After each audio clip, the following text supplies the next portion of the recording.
വൈഷ്ണവ കൾട്ടും അതിലെ ശൈവ കൾട്ടും കഴിഞ്ഞ് കഴിഞ്ഞാൽ പിന്നെ ഏറ്റവും കൂടുതൽ വിശാലമായിട്ടുള്ള ഒരു താന്ത്രിക് സെക്റ്റ് എന്ന് പറയുന്നത് ശാക്തേയമാണ്. ശാക്തേയം പല തരത്തിലുണ്ട്.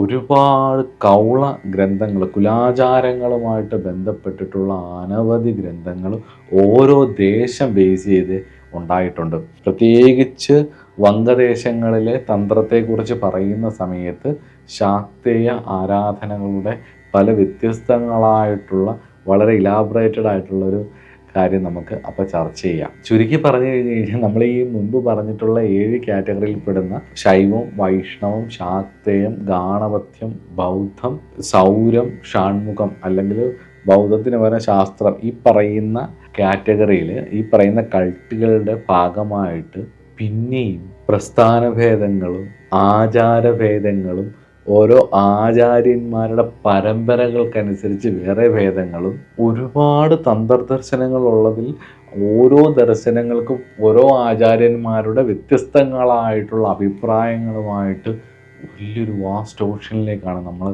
ഇറങ്ങിച്ചെല്ലുന്നത്. അപ്പം അതുകൊണ്ട് തന്നെ വിസ്തൃതവും അതിവൈശിഷ്ടവും എന്നാൽ ആഴത്തിൽ പഠനം വേണ്ടതുമായിട്ടുള്ള, പഠനമില്ലെങ്കിൽ കൺഫ്യൂഷ്ഡായി പോകും. കാരണം എന്ന് വെച്ച് കഴിഞ്ഞ് കഴിഞ്ഞാൽ എനിക്കിതാ ശരി എന്ന് പറഞ്ഞ് അത് വാദിക്കും. ഞങ്ങൾ ഇതാണ് ഫോളോ ചെയ്യുന്നത്, അതുകൊണ്ട് ഇതാണ് ശരി, ബാക്കിയൊന്നും തെറ്റാ എന്ന് പറയും. അപ്പം ഇത് പറയുന്നവർ ഇത് തെറ്റാന്ന് പറയും. അപ്പം അവരവർക്ക് അതാണ് ശരി, പക്ഷേ എതിർക്കാൻ ഇതില്ല. കാരണം എന്ന് വെച്ചാൽ അതിന് അതേ ഋഷിമാരുടെ തന്നെ പ്രമാണങ്ങൾ ഉള്ളത് കൊണ്ട് തന്നെ ഈ വിഷയത്തെക്കുറിച്ച് പഠിച്ചില്ലെങ്കിൽ നമുക്ക് കൺഫ്യൂഷൻ അറിവില്ലായ്മയിൽ നിന്നും തർക്കങ്ങളുണ്ടാവും. തർക്കങ്ങളിൽ നിന്നും സ്വാഭാവികമായിട്ടും ഫ്രിക്ഷനിൽ നിന്നും എന്താണ് ഉണ്ടാവുന്നത്, അവൻ്റെ ഔട്ട്പുട്ട് എന്താണെന്ന് നോക്കാവുന്നുള്ളൂ. ഇപ്പം തന്ത്രശാസ്ത്രത്തിൽ തന്നെ നമ്മൾ തത്വത്തെക്കുറിച്ച് പറയുമ്പോൾ 36 തത്വങ്ങളെക്കുറിച്ച് പറയുന്ന ശൈവ സമ്പ്രദായ ഗ്രന്ഥങ്ങൾ പഠിക്കുമ്പം നമുക്ക് അതിലെ ആചാര്യന്മാർ പറയുന്നത് തന്നെ നോക്കാം. അതായത് ബുദ്ധിതത്വത്തിന് അപ്പുറമായിട്ടുള്ള കലാതത്വത്തിന് മുകളിലേക്കുള്ള വിഷയമെല്ലാം തർക്കിക്കാനേ ഉള്ളതല്ല. തർക്കിച്ചാൽ മനസ്സിലാവില്ല. ബുദ്ധിതത്വം വരെയുള്ള വിഷയമേ ഉള്ളൂ നമുക്ക് മനസ്സിലാവുന്നത്. ബാക്കിയുള്ളതിൽ അനുഭവം കൊണ്ട് തിരിച്ചറിയേണ്ടതാണ്. അപ്പോൾ തർക്കിക്കാൻ പോയി കഴിഞ്ഞ് കഴിഞ്ഞാൽ പരാജയപ്പെട്ടു പോകുമെന്ന് അതിൻ്റെ തന്നെ ആചാര്യന്മാർ പറയുന്നുണ്ട്. അപ്പം നമുക്ക് ഇവിടെ ഈ വിഷയത്തെക്കുറിച്ച് കൂടുതൽ പഠിക്കുകയാണെന്നുണ്ടെങ്കിൽ ഭാരതവർഷത്തിൻ്റെ അനേകായിരം നൂറ്റാണ്ടുകളുടെ അനേകായിരം സാധകരുടെ കോൺട്രിബ്യൂഷൻസിനെ കുറിച്ച് നമുക്ക് അറിയാൻ കഴിയും.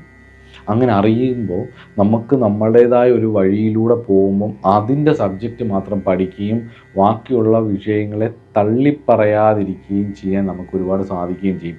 ഇപ്പോൾ അതുകൊണ്ട് ഇന്നതാണ് ശരി, ഇതാണ് തെറ്റ് എന്ന് പറഞ്ഞിട്ട് ഞങ്ങളുടെ പക്ഷം ഇതാണ്, ഞങ്ങളുടെ ആചാരം ഇതാണെന്നും പറഞ്ഞുകൊണ്ട് ആ താന്ത്രികരുടെ ഇടയിൽ തന്നെ തമ്മിലടി ഒരുപാടുണ്ട്. അപ്പോൾ ഈ തമ്മിലടി മാറാൻ വേണ്ടിയിട്ട് ഒരൊറ്റ വഴിയേ ഉള്ളൂ, ഇതിനെക്കുറിച്ച് പഠിക്കുക എന്നേ ഉള്ളൂ. നമുക്ക് അടുത്ത വിഷയത്തിലേക്ക് ഇതിന് പോകുന്നതിന് മുമ്പ് നമുക്ക് ഇൻഡോളജിസ്റ്റുകളുടെ കാഴ്ചപ്പാടുകളിലൂടെ ഒന്ന് പോകാം. റിലീജിയസ് ഹിസ്റ്റോറിയൻസ് തന്ത്രശാസ്ത്രത്തെക്കുറിച്ച് പറയുന്ന ചില കാര്യങ്ങളെക്കുറിച്ച് നമുക്ക് മുന്നോട്ട് ഒന്ന് നോക്കിയിട്ട് പോകാം. ഇപ്പം ഓരോ ദേശത്തിനനുസരിച്ച് തന്ത്രം വളർന്ന് വികസിച്ചിട്ടുണ്ടോ എന്ന് പറയുന്നുണ്ട്. അതാത് ദേശത്തെ കൾച്ചറുമായിട്ടും അവിടുത്തെ സാഹചര്യങ്ങളും സംസ്കാരങ്ങളും ആ കാലദേശങ്ങൾക്കനുസരിച്ച് ഇവോൾവ്ഡ് ആയിട്ടാണ് തന്ത്രം പുറത്തേക്ക് വന്നിട്ടുള്ളത്. അപ്പം റിലീജിയസ് ഹിസ്റ്റോറിയൻസ് അല്ലെങ്കിൽ ഇൻഡോളജിസ്റ്റുകളുടെയൊക്കെ കുറേ കാര്യങ്ങൾ, കുറേ കോൺട്രിബ്യൂഷൻസ് നമുക്ക് ഒന്ന് ചർച്ച ചെയ്യാം. ആ ചർച്ച ചെയ്യുന്നതിന് മുമ്പായിട്ട് നമുക്ക് ആദ്യം ഈ ദേശങ്ങളെക്കുറിച്ചൊക്കെ ഒന്ന് അറിയണ്ടേ. ഭാരതം എത്ര വിസ്തൃതമായിരുന്നു എന്നുള്ളതും ഓരോ ദേശങ്ങൾക്കും എന്തൊക്കെ പ്രാധാന്യമായിരുന്നു ഉണ്ടായിരുന്നെന്നും ഏതൊക്കെയാണ് ആ ദേശഭേദമെന്നും മനസ്സിലാക്കിയാൽ ആ ദേശത്തിനനുസരിച്ച് എങ്ങനെയാണ് ഇതൊക്കെ ഇവോൾവ്ഡ് ആയിട്ട് വന്നതെന്നുള്ളതും കൂടെ നമുക്കൊന്ന് പഠിക്കാം. ആഗമരഹസ്യങ്ങളാവുന്ന ദേശവും ദേശത്തിൻ്റെ ആചാരങ്ങളുമായിട്ട് ബന്ധപ്പെട്ടിട്ടുള്ള വിഷയങ്ങളാണ് നമ്മൾ ഇനി അടുത്ത് മുന്നോട്ട് പോകുന്നത്. ഈ 1-2 എപ്പിസോഡുകൾ കുറച്ച് ഒന്ന് ശ്രദ്ധിച്ചിരിക്കേണ്ടതാണ്. ചിലപ്പോൾ ബോറടിക്കും, പക്ഷേ ഇത് ശ്രദ്ധയോടിരുന്ന് പഠിക്കേണ്ടതാണ്, മനസ്സിലാക്കേണ്ടതാണ്. ഇനി അങ്ങോട്ട് വരുന്നൊരു 3-4 എപ്പിസോഡുകൾ തന്ത്രശാസ്ത്രത്തിൻ്റെ വളരെ കുറച്ചുകൂടി ഒരു കടുപ്പത്തിലേക്ക് പോകുന്നൊരു സ്ഥലമാണ്. അതിനുശേഷം നമുക്ക് തിരിച്ച് ഒരു നോർമൽ ലെവലിലേക്ക് കൊണ്ടുപോകാൻ മാക്സിമം നോക്കാം. അപ്പോൾ ഈ സമ്പ്രദായ ദേശവിഭാഗം, അതായത് സമ്പ്രദായ ദേശവിഭാഗത്തിനനുസരിച്ച് ഗ്രന്ഥങ്ങളിൽ പറയുന്ന ശ്ലോകങ്ങളുടെ അർത്ഥമാണ് പറയുന്നത്. അധികം ശ്ലോകം പറഞ്ഞ് ഞാൻ ബുദ്ധിമുട്ടിക്കില്ല. ദേശവ്യവസ്ഥാം ദേവേശി കദ്യതേ ശൃണു സാമ്പ്രതം വൈദ്യനാഥ സമാരംഭ്യ എന്ന് തുടങ്ങുന്ന ഭാഗത്തു നിന്നും, അതായത് ദേശം സാമാന്യമായി പറഞ്ഞാൽ വൈദ്യനാഥൻ്റെ മണ്ണു മുതൽ തുടങ്ങി ഭുവനശാന്തം വരെ അംഗദേശം എന്ന് പറയുന്നു. രത്നാകരം തുടങ്ങി ബ്രഹ്മപുത്രാന്തം വരെ വംഗദേശം എന്ന് പറയുന്നു. ഈ വംഗദേശം അതുപോലെ തന്നെ ഗൗഡദേശം എന്ന് പറയുന്നത് വാസ്തവത്തിൽ ഇപ്പോൾ വംഗദേശം എന്ന് പറഞ്ഞു കഴിഞ്ഞാൽ നിങ്ങൾക്ക് പെട്ടെന്ന് മനസ്സിലായില്ലെങ്കിൽ ബംഗ്ലാദേശ് എന്ന് പറഞ്ഞാൽ ബംഗ്ലാദേശും ഗൗഡദേശവും അത് തന്നെയാണ്. അതായത് ഗൗഡദേശവും വെസ്റ്റ് ബംഗാളിൻ്റെ ഒക്കെ ഭാഗം വരുന്നത് തന്നെയാണ്. അതായത് ഗുപ്ത എംപയറിന് മുൻപ് വരെ ഈ ദേശം ഒറ്റയ്ക്കുള്ള ഒരു രാജ്യമാണ്. അതുകൊണ്ട് പലയിടത്ത് ഗ്രന്ഥങ്ങളിൽ വരുമ്പോൾ ഇപ്പം ദശമഹാവിദ്യ തന്ത്രഗ്രന്ഥങ്ങൾ പലതും പറയുന്ന സമയത്ത് അല്ലെ പഠിക്കുന്ന സമയത്ത് ചിലയിടത്ത് വംഗദേശമെന്നും ചിലയിടത്ത് ഗൗഡദേശം എന്നും പറയും. ഇപ്പോൾ ആചാരങ്ങൾ ഏറ്റവും നല്ല ആചാരം ഏതാണെന്ന് ചോദിച്ചു കഴിഞ്ഞാൽ കാശ്മീര കേരള ഗൗഡദേശം എന്ന് ചിലയിടത്ത് കാണാം. ചിലപ്പോൾ ഈ ഗൗഡം എന്നുള്ള സ്ഥലത്ത് ഈ വാക്ക് വേറെ പക്ഷാന്തരമായിട്ട് വേറെ ഗൗഡം എന്ന് പറയുന്നതിന് പകരമായിട്ട് വംഗം എന്ന് കാണും. അപ്പോൾ കൺഫ്യൂസ്ഡ് ആവരുത്. അതായത് ഈ പറഞ്ഞ ഗുപ്ത എംപയറിന് മുൻപേ ഇത് ഒറ്റയ്ക്കുള്ളൊരു സ്ഥലമായിരുന്നു. ഗുപ്ത എംപയറിന് ശേഷം ഇത് ഇൻഡിപെൻഡൻ്റ് ആയിട്ടുള്ള 2 സ്ഥലമായിരുന്നു എന്നും പറയപ്പെടുന്നു. റിലീജിയസ് ഹിസ്റ്റോറിയൻസ് പറയുന്നു. വംഗദേശവും അതുപോലെ തന്നെ ഗൗഡദേശവും.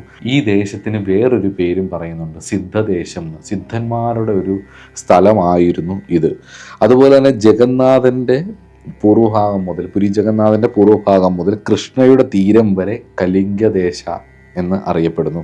അത് വാമമാർഗികളുടെ സ്ഥലമാണ്. വാമാചാരം കൂട്ടിക്കൊണ്ട് നിന്നിരുന്നത് ഇപ്പോഴും വാമാചാരികൾ ധാരാളമായിട്ടുള്ളതും അതുപോലെ തന്നെ അഹാടകളുടെ പല സമ്പ്രദായത്തിൽപ്പെട്ടവർ രഹസ്യമായി താമസിക്കുന്നതുമൊക്കെ ഈ ഏരിയയിലാണ് എന്നാണ് പറയുന്നത്.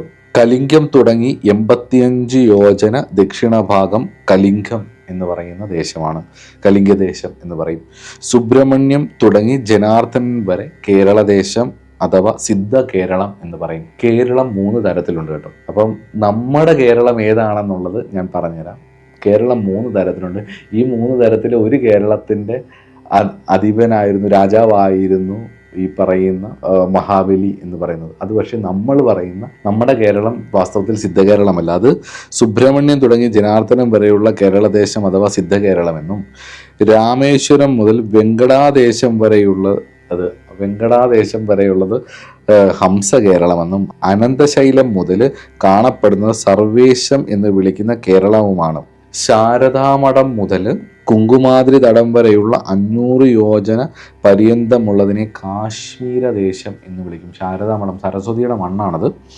അപ്പം ഈ ദേശം കാശ്മീരദേശം പൊതുവെ പണ്ട് കാലത്തും എപ്പോഴും കുറേ സംഘർഷമൊക്കെയുള്ള സ്ഥലമാണെങ്കിൽ പോലും നമ്മൾ ഇന്നത്തെ കാശ്മീരല്ല കേട്ടോ. കാശ്മീർ ദേശം ഈ പറഞ്ഞ സ്ഥലം നിങ്ങൾ നെറ്റിലടിച്ചു നോക്കിയാൽ മനസ്സിലാവും. ശാരദാമഠം മുതൽ കുങ്കുമാദ്രി തടം വരെയുള്ള ഈ ഒരു സ്ഥലത്ത് എന്നും ഫിലോസഫേഴ്സും ഒരുപാട് അറിവുകളും ഉണ്ടായിക്കൊണ്ടേയിരുന്നു ഏത് കാലഘട്ടത്തിൽ. അതുപോലെ തന്നെ സംഘർഷങ്ങളും ഉണ്ടായിക്കൊണ്ടേയിരുന്നു. അത് പണ്ട് മുതലേ അങ്ങനെ തന്നെയാണ്.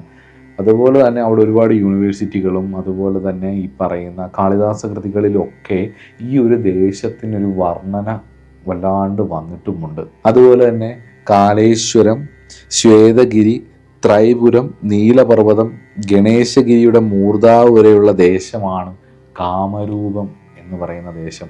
മാന്ത്രികരുടെ ദേശമാണ്. ഇത് ആസാമിലാണ്. അതായത് ഇന്ന് കാമാക്കി നിൽക്കുന്നത് കാമരൂപിലാണ്. അതുപോലെ ത്രിപഞ്ചകം തുടങ്ങി മധ്യഭാഗ ദേശത്തെ ഉജ്ജയിനി എന്ന് വിളിക്കുന്നു. അതേപോലെ മാർജാര തീർത്ഥം തുടങ്ങി കോലാപുര ദേശത്തെയും ഉൾപ്പെടുത്തി മഹാരാഷ്ട്ര എന്നും വിളിക്കുന്നു.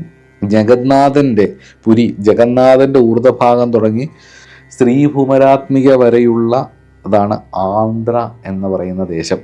കൊങ്കണിൻ്റെ പശ്ചിമതീർത്ഥം മുതൽ സമുദ്രപ്രാന്തം കാണുന്നത് വരെയുള്ള ഹിംഗുലാജാന്തകമായിട്ടുള്ള 10 യോജന ദേശത്തെ സൗരാഷ്ട്രം അഥവാ ഗർജര ദേശമെന്നും വിളിക്കുന്നു. ശ്രീശൈലം തുടങ്ങി ചോലദേശത്തിൻ്റെ മധ്യഭാഗം വരെ തൈലുംഗദേശം എന്ന് വിളിക്കുന്നു. ഇന്നത്തെ തെലുങ്ക് ദേശം. അതാണ് ധ്യാനിക്കുന്നവരുടെ സ്ഥലം എന്ന് പറയുന്നത്. അധ്യയന തൽപരരുടെ സ്ഥലമാണ് തൈലുംഗദേശം. ആ ഒരു തെലുങ്ക് ദേശം വരുന്ന സ്ഥലത്ത് ധാരാളം സിദ്ധന്മാരുണ്ടായിരുന്നു. ഇന്നുമുണ്ട്, പണ്ടും ഉണ്ടായിരുന്നു. അതിനെ പഠിക്കാൻ നിങ്ങൾക്ക് വിട്ടും തരുന്നു. സുരാംബിക മുതൽ മലയാദ്യാന്തം വരെയുള്ള അതുമായിട്ടുള്ളതാണ് മലയാള ദേശം എന്ന് പറയുന്നത്. മലയജന്മാരുടെ സ്ഥലം. ഈ ദേശത്തെ മന്ത്രസിദ്ധ പ്രവർത്തകരുടെ ദേശമായിട്ടും പറയുന്നു നമ്മുടെ മലയാള ദേശം.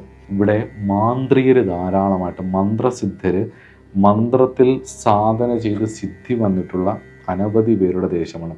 അതുപോലെ തന്നെ എല്ലാ സമ്പ്രദായങ്ങളും വന്ന്, എല്ലാ അറിവുകളും വന്ന് ഈ ഭാരതത്തിൻ്റെ ഈ വാലറ്റത്ത് ഈ കേരളം എന്ന് പറയുന്ന ദേശത്തിൽ നിന്നിരുന്നു.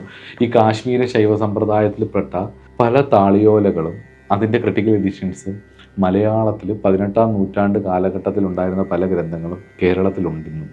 അപ്പം കാശ്മീരിൽ ഉണ്ടായിരുന്ന ഒരു സമ്പ്രദായം അപ്പോൾ കേരളത്തിൽ ആ കാലഘട്ടത്തിൽ എത്രത്തോളം ഉണ്ടായിരുന്നു എന്ന് ആലോചിക്കണം. അപ്പം എല്ലാ ഇതിൽപ്പെട്ട ദശമഹാവിദ്യാ സമ്പ്രദായത്തിൽപ്പെടുന്ന ഇപ്പോൾ അംഗദേശത്തിലുണ്ടായിരുന്ന താന്ത്രിക സമ്പ്രദായങ്ങളാണെങ്കിലും കാശ്മീര ദേശത്തിലുണ്ടായിരുന്നാണെങ്കിലും മറ്റ് പല ദേശങ്ങളിലുള്ള സമ്പ്രദായങ്ങളും കേരളത്തിലേക്ക് വന്നിരുന്നു, കേരളത്തിലുണ്ടായിരുന്നു, നിലനിന്നിരുന്നു.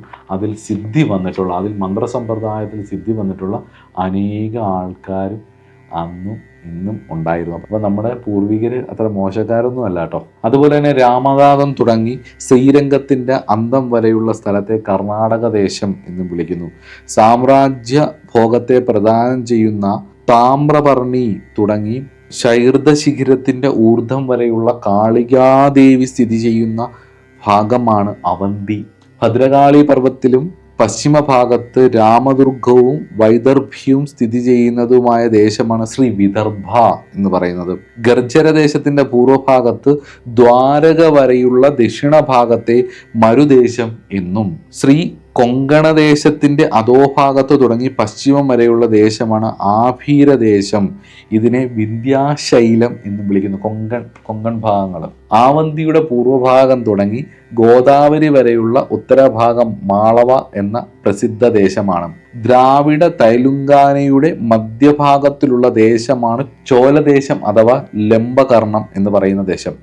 കുരുക്ഷേത്രയുടെ, മഹാഭാരതത്തിലൊക്കെ പറയുന്ന കുരുക്ഷേത്രയുടെ പശ്ചിമ ഭാഗത്തെയും അതുപോലെ അതിൻ്റെ ഉത്തരഭാഗത്തെയും ഇന്ദ്രപ്രസ്ഥം എന്ന് പറയുന്ന ഭാഗമായിട്ടും പറയുന്നു. ദശയോജന ദൂരത്തിൽ പാഞ്ചാല ദേശം എന്ന് വിളിക്കുന്നു. പാഞ്ചാലം തുടങ്ങി മ്ലേച്ഛത്തിന്റെ ദക്ഷിണ പൂർവ ഭാഗദേശമാണ് കാംബോജം എന്ന് പറയുന്ന ദേശം.